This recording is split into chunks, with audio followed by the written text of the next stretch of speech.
Private and public debt has reached new heights. Today, in most low-income countries, the headaches of government is not to think about development, but to think about how we can manage debt. All our efforts to manage debt instead of focusing on development. As if dealing with all these crises were not difficult enough, we also faced devastating climate effect. These all challenges are looking for huge amount of resources. Despite an elevated financial need, African countries are facing an unprecedented funding squeeze, which has aggravated the existing vulnerabilities. We should make reform on these financial institutions, at least in the following areas. Firstly, implement past plays. We have to walk the talk. There are lots of plays here and there, but delivery is not as the promises. So we should keep past plays in climate financing, SDR, also on injecting additional capitals for financial agencies so as to provide enough amount of resources for low-income countries. Secondly, boost concessional financing and grant.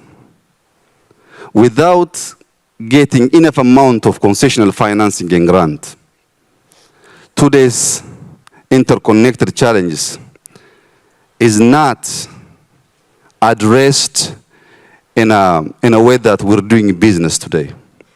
Thirdly, we have to finance green future. Imagine if Ethiopia is investing $1, starting from preparation of seedlings all the way to plantation. We are investing specifically on climate $50 billion. If we could collectively invest this amount of money, we can easily tackle the challenge that we're facing today. If we take as an example inflation, where specifically food commodities. Today, food commodities are skyrocketing. Theoretically, the solution is clear and simple. When you face difficulties on demand side, intervene in supply side, invest on productivity. But that simple solution is not working today. In Ethiopia, we've been importing wheat for the last 6 decades. And then before a few years, we have decided to start summer wheat productivity and to stop importing wheat to our country. We have achieved to increase our productivity more than 15 million quintal per annum. For the first time, after 6 decades, this year, we didn't import wheat from anywhere. But we couldn't fix the failed market because the production cost is again high. Fertilizer, minimum 3-4 folds up. We have also an initiative called Green Legacy. We have started this initiative before a few years, 2019. The initiative will continue till 2026. Till last year, from 2019 till 2022, we have planted 25 billion seedlings. This year, we just started last week, we're going to plant in the next 3 months 7 billion seedlings. In total, this year we'll reach 32 billion.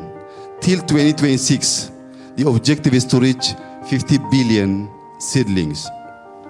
Imagine if Ethiopia is investing $1 starting from preparation of seedlings all the way to plantation.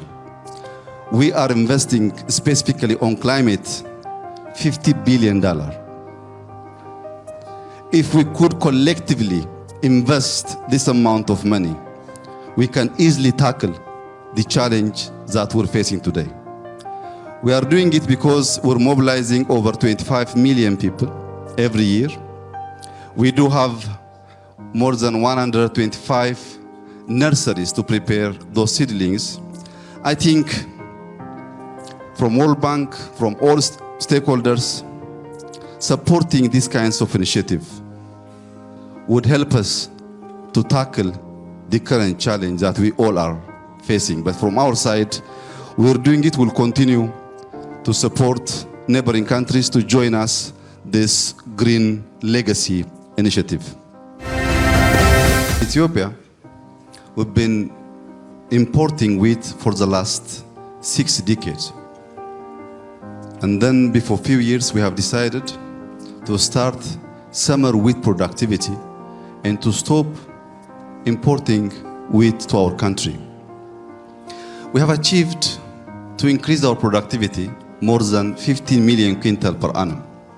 For the first time, after 6 decades, this year, we didn't import wheat from anywhere.